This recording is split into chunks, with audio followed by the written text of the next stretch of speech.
الله وحده لا شريك له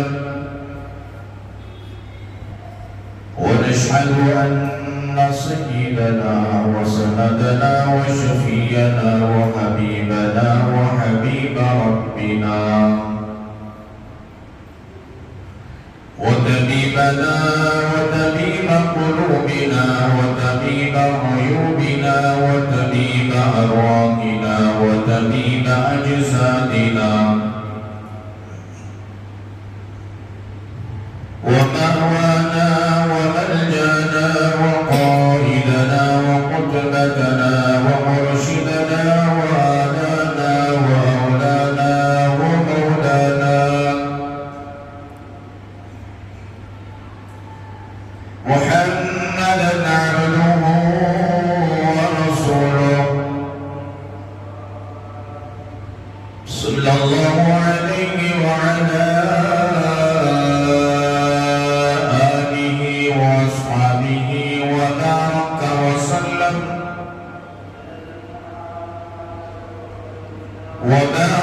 وسلم تسليما كثيرا كثيرا.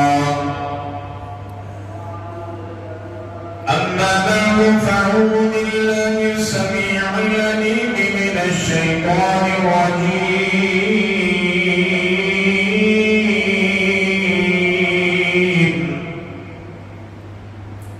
بسم الله الرحمن الرحيم.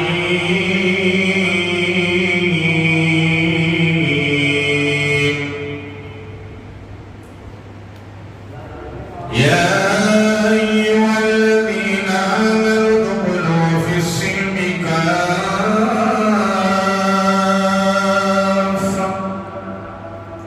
ولا تتبعوا خطوات الشيطان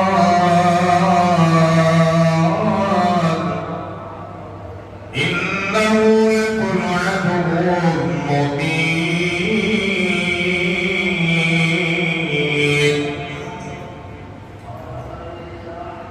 وقال الله تبارك وتعالى لقد جاءكم رسول من أنفسكم عزيز عليه ما عنتم حريص عليكم بالمؤمنين رؤوف رحيم.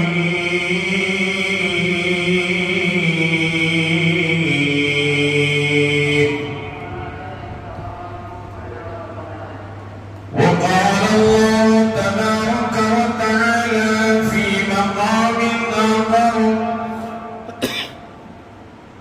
ومن يطع الله ورسوله فقد فاز فوزا عظيما. وقال الله تبارك وتعالى في مقام آخر يا أيها الإنسان ما غرك بربك الكريم. صدق الله مولانا العظيم وبلغنا رسوله النبي الأمين المتين الكريم ونحن على ذلك من الشاهدين والشاكرين والحمد لله رب العالمين. رب اشرح لي صدري ويسر لي أمري واحلل عقدة من لساني يفقهوا قولي.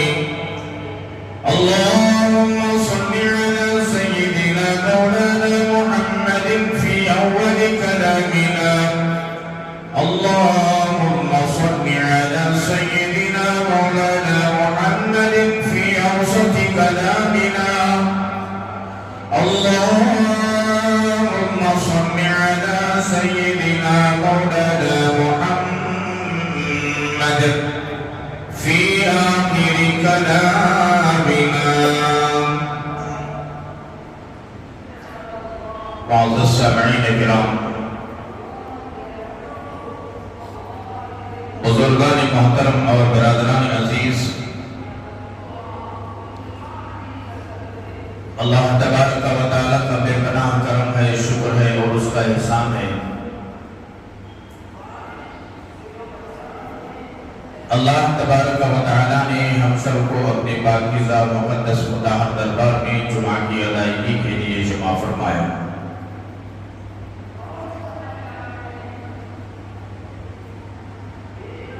اللہ رب العالمین ہم تمام کے بیٹھنے کو، کہنے کو، سننے کو بے انتہا قبول فرمائے۔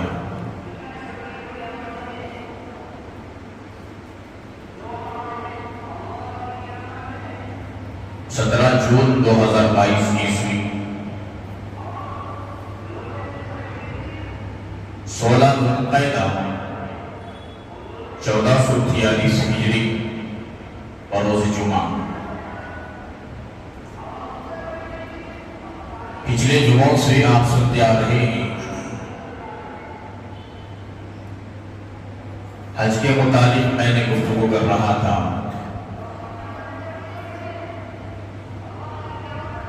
حج ایک عاشقانہ عبادت ہے، اس کے متعلق اسی سلسلے کی ایک کڑی تھی اس جمعہ بھی۔ گزشتہ جمعہ پڑھانے کے بعد سے مجھے خیال آیا کہ اس جمعہ آج کے ایک جمعہ کے لیے عنوان کو تبدیل کر دیا جائے۔ ذہنوں میں سوال پیدا ہو رہا ہوگا، آج کے جمعہ میں عنوان تبدیل کیوں ہو گیا؟ آپ جانتے ہیں، بلکہ ساری دنیا جانتی ہے کہ آج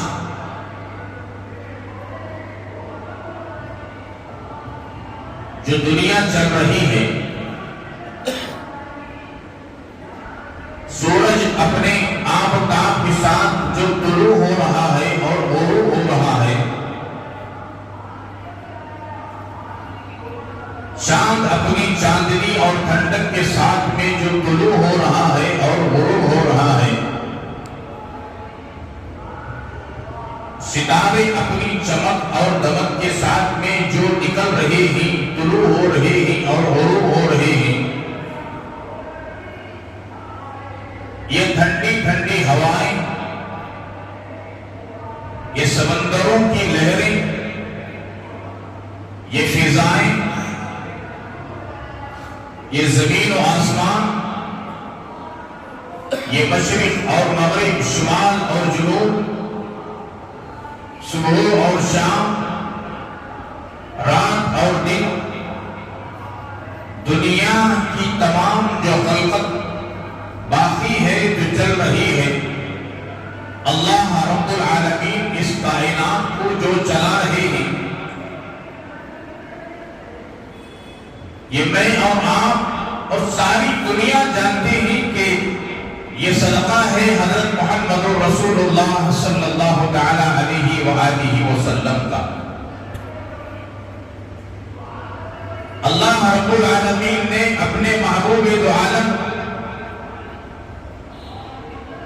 حضرت محمد رسول اللہ صلی اللہ تعالی علیہ وآلہ وسلم کے صدقے اور وسیلے اور ان کی برکت سے دنیا کو چلا رہے ہیں اور دنیا چل رہی ہے۔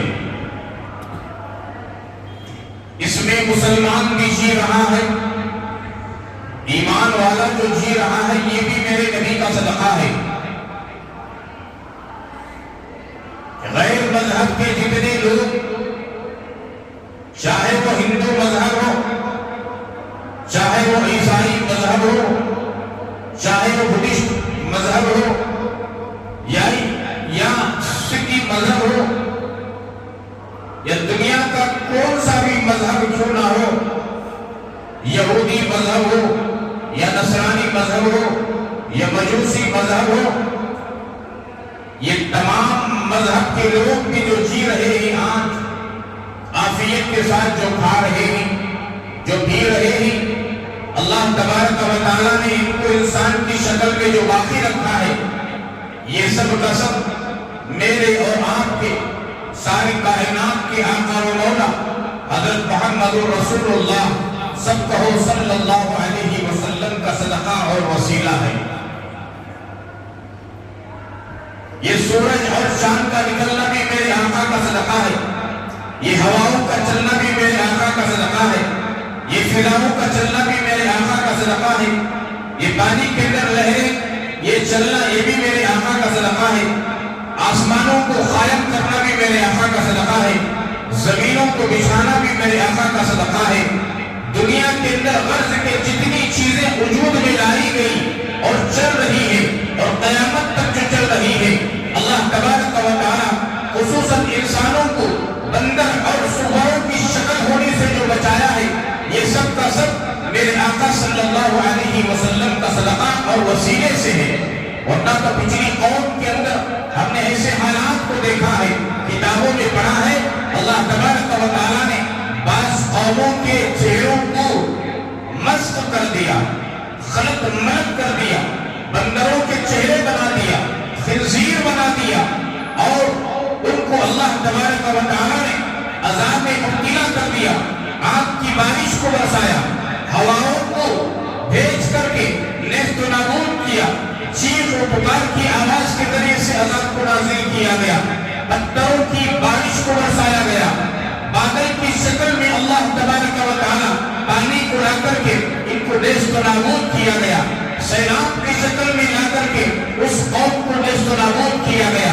اللہ تبارک و تعالی نے آج یہ تمام عذابات سے جو بچا کر انسانی شکل و صورت میں جو باقی رکھا ہے، جو محفوظ رکھا ہے، انسان رات میں گناہ کرتا ہے تو اس وقت دن میں معلوم ہو جاتا تھا یہ کمبخت، یہ ملعون، یہ مربوط رات میں یہ گناہ کیا ہے، شراب پیا ہے، زنا کیا ہے، بدبختی کی ہے، جھوٹ بولا ہے، غیبت کی ہے، چغلخوری کا معاملہ کیا ہے، پلان بنایا ہے، ناجائز منصوبے بنائے ہیں، یہ تمام کا تمام اس کے دروازے پر لگ دیا جاتا اور اسے عذاب میں مبتلا کر دیا جاتا تھا۔ یہ تمام چیزوں سے اللہ تبارک و تعالیٰ نے انسانوں کو بلکہ خصوصاً اپنے محبوب دو عالم حضرت محمد رسول اللہ صلی اللہ تعالیٰ صلی اللہ تعالیٰ علیہ وآلہ وسلم کے وجود کی برکت سے، صدقے اور وسیلے سے اللہ رب العالمین نے محفوظ رکھا اور کھلا بھی رہے ہی اور پلا بھی رہے ہی۔ ورنہ آج جو حالات چل رہے ہیں ملک کے اندر، آپ جانتے ہیں، پوری دنیا جانتی ہے کہ آج جن کے صدقے میں دنیا چل رہی ہے، آج ان کے اوپر انگلیاں اٹھائے جا رہے ہیں۔ بات سمجھ میں آئی؟ جن کے صدقے میں آج میں اور آپ، انسان، چرندے، پرندے، حیوانات، درندے اور جنات، چاہے وہ کون سا بھی مذہب کیوں نہ ہو، وہ جو چل رہے ہیں اور جو جی رہے ہیں، نبی رحمت صلی اللہ علیہ وسلم کا رحمت کا صدقہ ہے کہ اللہ نے کھلا اور پلا رہے۔ ایسوں کی ذات پر آج آئے دن انگلیاں اٹھانے والے مرد بھی منحوس پیدا ہو گئے اور منحوس عورتیں بھی پیدا ہو گئے۔ ابھی 15-20 دن سے ایک ہوا چل پڑی ہے ہمارے ملک کے اندر کہ ایک ہندو مذہب کی میری بہن، مجھ سے بہن کہہ کر کے مخاطب کرتا ہوں، اللہ پاک اسے توفیق عطا فرمائے، سب کہو آمین۔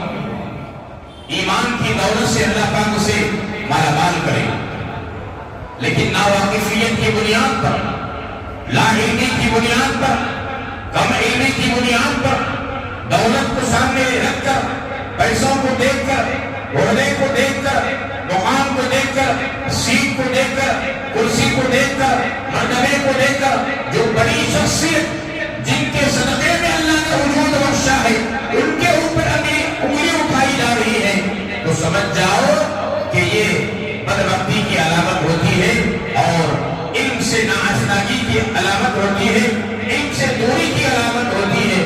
کوئی بھی دنیا کے اندر ایسا مذہب نہیں ہے کہ دوسرے مذہب والوں کو برا کہا جائے، لیکن آج لوگ خود اپنے گندی زبان کے ذریعے سے اپنے مذہب کو بدنام کرنے کی کوشش کر رہے ہیں، چاہے وہ دنیا کا کون سا بھی مذہب کیوں نہ ہو، اپنے مذہب کے اعتبار سے، جیسا کہ کہا جاتا ہے نا، کبے کا بچہ کبے کو پیارا،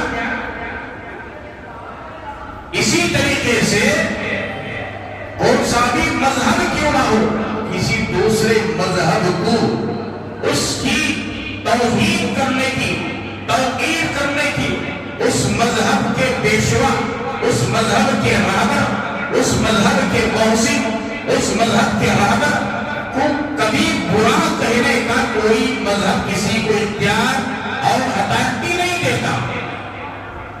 دیکھو آپ، مذہب اسلام ہمارا اور آپ کا مذہب ایک ایسا پاکیزہ اور پوتر مذہب ہے کہ آج تک ہم نے کسی مذہب والوں کے اوپر انگلیاں نہیں اٹھائے، کسی مندر پر ہم نے انگلیاں نہیں اٹھائے، کسی چرچوں پر ہم نے انگلیاں نہیں اٹھائے، کسی گردواروں پر ہم نے انگلیاں نہیں اٹھائے، کسی مذہب کے پیشواؤں پر، کسی مذہب کے گروہ پر، کسی مذہب کے فادروں پر، کسی مذہب کے پیشواؤں پر، کسی مذہب کے رہبروں پر، کسی مذہب کے رہنماؤں پر اسلام کے ماننے والے کبھی انگلیاں نہیں اٹھائے۔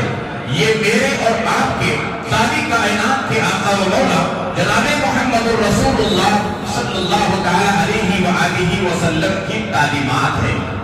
میرے آقا کی تعلیم ہے کہ ان کا مذہب ان کو پیارا، لکم دینکم ولی دین، ان کا مذہب ان کو پیارا، ان کا طریقہ ان کو پیارا، ان کی پوجا پاٹ ان کو پیاری، ان کی مندر ان کو پیاری، ان کے گرو ان کو پیارے، ان کے فادر ان کو پیارے، ان کے رہبر ان کو پیارے، ان کے مرشد ان کو پیارے، ان کے پیشوا ان کو پیارے، لیکن ہمارا مذہب ہمیں پیارا، ہمارے نبی ہمارے لیے بھی پیارے۔ ساری کائنات کے لیے اللہ تبارک و تعالیٰ نے رحمت للعالمین بنا کر کے میرے اور آپ کے نبی کو بھیجا ہے، رحمت للمسلمین بنا کر کے نہیں بھیجا۔ اگر یہ بات اس اللہ کی بندی اور اس اللہ کے بندے کے ذہن میں یہ بات آ جاتی تو پیارے آقا رحمت العالم صلی اللہ علیہ وسلم کی ذات بابرکات پر کبھی انگلی اٹھانے کی نوبت نہیں آتی۔ کیا انہوں نے نبی پاک علیہ السلام کو تسلیم پر انگلیاں اٹھائی؟ اور جواب کیا آپ کو معلوم ہے؟ نہیں معلوم۔ کون ایم ایل اے ہے وہ معلوم، کون کونسلر ہے ہم لوگوں کو وہ معلوم، سی ایم کون ہے وہ معلوم، پی ایم کون ہے وہ معلوم، ٹھیکیدار کون ہے وہ معلوم، چودھری کون ہے وہ معلوم، بڑا کون ہے وہ معلوم، اور کون کتنی بڑی دولت والا ہے، کون کسی جو ہے کتنی بڑی فیکٹری ہے، اور کون کتنا بڑا مالدار ہے یہ معلوم، اڈانی ہمیں معلوم، امبانی ہمیں معلوم، فلاں ہمیں معلوم نہیں تو نبی پاک علیہ السلام کو تسلیم کے اوپر جو انگلیاں اٹھائے جا رہی ہیں ہم اس سے بے خبر ہیں۔ اللہ ہم سب کی حفاظت فرمائے۔ اور جوانوں، یہ ہماری کم علمی اور بے عملی کا نتیجہ ہے جو غیر آج ہمارے مذہب اسلام پر اور ہمارے ساری کائنات کے آقا موصول انسانیت حضرت محمد رسول اللہ صلی اللہ تعالی علیہ وآلہ وسلم پر اور ان کی بیویاں جو امت کی مائیں ہیں جن کو امہات المؤمنین کہا جاتا ہے ان کے اوپر انگلیاں اٹھائے جا رہے ہیں۔ یہ ان کی کم علمی اور کم فہمی کج فہمی کی بات ہے، ان کی مت ماری گئی ہے، ان کے عقل کے دماغ کے مر چکے ہیں، عقل خراب ہو چکی ہے، دماغ سٹیا گیا ہے، دل سڑ گیا ہے، مانوس ہونے کی سمجھنے کی صلاحیت ان کے اندر سے ختم ہو چکی ہے۔ جب کسی کے دل کے اندر خباثت بھر جاتی ہے، جب کسی کے دماغ کے اندر غیاضت بھر جاتی ہے تو وہ کسی مذہب کے رہنماؤں کے اوپر اس طریقے کے انگلیاں اٹھاتے ہی اگر سمجھداری سے کام لیا جائے، عقل مندی سے کام لیا جائے، ان کی روشنی میں کام لیا جائے، اللہ کی عزت و جلال کی قسم کوئی مذہب کسی مذہب والے کے بڑوں کو، پیشواؤں کو، رہبروں کو، موصلوں کو کبھی انگلی اٹھانے کی نوبت نہیں آئے گی۔ بس سمجھ نہیں آئی؟ ابھی چند دن پہلے آپ جانتے ہیں حدیث مبارکہ میں ہے، آپ سب جانتے ہیں، میں جن دلائل کو لایا ہوں یہاں پر، جن دلائل کے انبار کو لایا ہوں میں آج، میں سمجھتا ہوں کہ ان دلائل کے انبار کو آج انہی کی کتابوں سے، ہندو مذہب کے بھائیوں کی، ہندو مذہب بھائیوں کی کتابوں سے جو دلائل میں لایا ہوں، اگر ان دلائل کو میں پیش کرنے لگوں سمجھتا ہوں کہ آج کے لیے میرے لیے یہ کافی وقت ناکافی ہو جائے گا۔ میں کوشش کروں گا کہ دلائل دینے کی اگر موقع نہ ملے، میں گھڑی پر بھی نظر رکھا ہوا ہوں، اتنا وقت نہیں ہے اور طبیعت بھی میری خراب ہے۔ اگر بائی چانس اس جمعہ میں دلائل نہ دے سکو تو آئندہ جمعہ آپ سے اپیل کرتا ہوں جلدی آنے کی کوشش کریں، دلائلوں کا انبار رکھ دوں گا میں انشاءاللہ انہی کی کتابوں سے جو نبی پاک علیہ الصلوۃ والتسلیم کی ذات بابرکات پر میرے آقا کی شان میں جو گستاخی کی گئی، امی جان عائشہ صدیقہ رضی اللہ تعالیٰ عنہ کی شان میں جو گستاخی کی گئی، میں انہی کی کتابوں سے ایسے دلائل دوں گا اگر ان کو تھوڑی بھی شرم ہے تو ان کے پیشاب اور پاخانے میں ڈوب کر مر جانا چاہیے۔ میں ایسے دلائل دینے کی انشاءاللہ الرحمن میرے والدین کی جوتیوں کی برکت سے، میرے اساتذہ اور مشائخین کرام کی جوتیوں کی برکت سے ایسے دلائل کے انبار کے ساتھ میں لایا ہوں۔ میں کوشش کروں گا آپ کو بتانے کی اور سمجھانے کی ہو کیا رہا ہے۔ آپ جانتے ہیں نبی پاک علیہ الصلوۃ والتسلیم نے 11 نکاح کیے، سب کو معلوم ہے کہ کیوں معلوم؟ میرے بھائیوں، اسلام کی کچھ پہچان کرو، اسلام کی کچھ تعلیمات کو حاصل کرو، کچھ معلومات حاصل کرو۔ اسی لیے تو علماء کہتے ہیں کہ علماء سے ربط رکھو، دوستی رکھو، علماء سے معلومات کرو، اسلام کی تعلیمات کو حاصل کرو۔ دنیا کی تعلیمات حاصل کر رہے ہو کرو، اس سے کوئی منع نہیں، اس کے ساتھ ساتھ اسلام کی شریعت مطہرہ کی، قرآن مجید کی، احادیث مبارکہ کی تعلیم کی حاصل کرنے کی بھرپور کوشش کریں۔ اگر کوئی آپ سے سوال کر لیا جائے کہ آپ کے نبی نے 11 نکاح کیوں کیا، کیا جواب دیں گے آپ؟ کیا جواب دیں گے آپ؟ میں سمجھتا ہوں کہ اچھے خاصے دیندار بھی اس کا جواب نہیں دیں گے، الا ماشاءاللہ علماء کے علاوہ کی بات۔ علماء تو دلائل کی انبار رکھ دیتے ہیں، وہ علماء ہوتے ہیں، اور علماء ورثۃ الانبیاء اور کما قال رسول اللہ صلی اللہ علیہ وسلم۔ اس کے علاوہ جو اپنے آپ کو بڑے دیندار سمجھتے ہیں، ان کو بھی پتا نہیں آقا نے 11 نکاح کیا کیوں، کس مقصد کے لیے نکاح کیا۔ یہ ساری چیزیں پہچاننا میرے بھائی، علماء کے جوتیوں کے تلے جب تک نہیں بیٹھتے کوئی چیز حاصل نہیں ہوتی۔ علماء ہی ہوتے ہیں، علماء کا مقام علماء کا ہی مقام الگ ہے، اسی لیے بڑی فضیلت کو بیان کیا گیا۔ اب علماء کی فضیلت کو بیان کرنے کا وقت نہیں۔ آپ سب جانتے ہی میرے اور آپ کے آقا نے 11 نکاح کیا، ان میں سے 10 بیویاں بیوہ تھی۔ میری بات سمجھ جائیں اور ذہن نشین کر لیں، 10 بیویاں بیوہ تھی۔ انہوں نے ابھی نپور شرما میری سندھو بہن نے، میں نے بہن کا خطاب کیا ہے، میں برا نہیں کہوں گا اس لیے کہ غلطی ہم قوم کی ہے۔ ہم قوم اگر علم سے آراستہ کرتے، علم سے ہم قوم پیراستہ ہوتی، اخلاق اس کے سامنے رکھتے، قرآن کا علم اس کے سامنے رکھتے، احادیث مبارکہ کا علم اس کے سامنے رکھتے، ہمارے اخلاق کو بتاتے، ہمارے کیریکٹر کو بتاتے، ہمارے کردار کو بتاتے، ہمارے گفتار کو بتاتے، ہمارے لینے اور دینے کو بتاتے، ہمارے شادی اور بیاہ کو بتاتے، ہماری سچائی کو بتاتے، ہماری امانت داری کو بتاتے، ہم دیانت داری کو بتاتے، ہم عدل و انصاف کو سامنے رکھتے۔ تو نپور شرما میری بہن اور اس کے ساتھ میں جو کابینٹ چلانے والا جو اللہ کا بندہ ہے، ان کی زبان سے اپنی عائشہ صدیقہ رضی اللہ تعالی عنہا اور میرے اور آپ کے ساری کائنات کے محسن نبی کریم صلی اللہ علیہ وسلم کے ذات بابرکات پر کبھی انگلیاں نہیں اٹھاتے۔ پہلی غلطی تو ہماری ہے، پھول کے ہار ڈالنا ہم لوگوں کو۔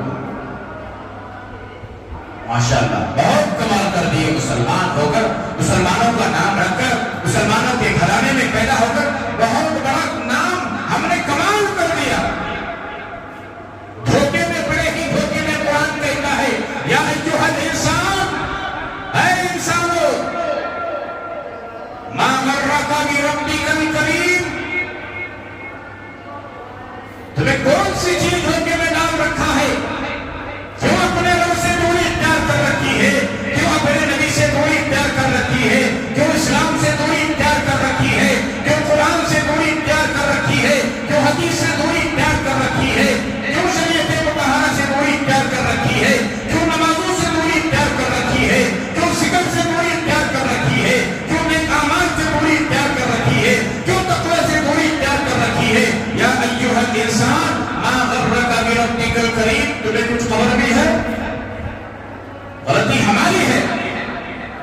میری بہن نپور شرما کی غلطی نہیں، اس نے ایک غلطی کی ہے تو ہم نے 90 پر 9 غلطیاں کی ہیں۔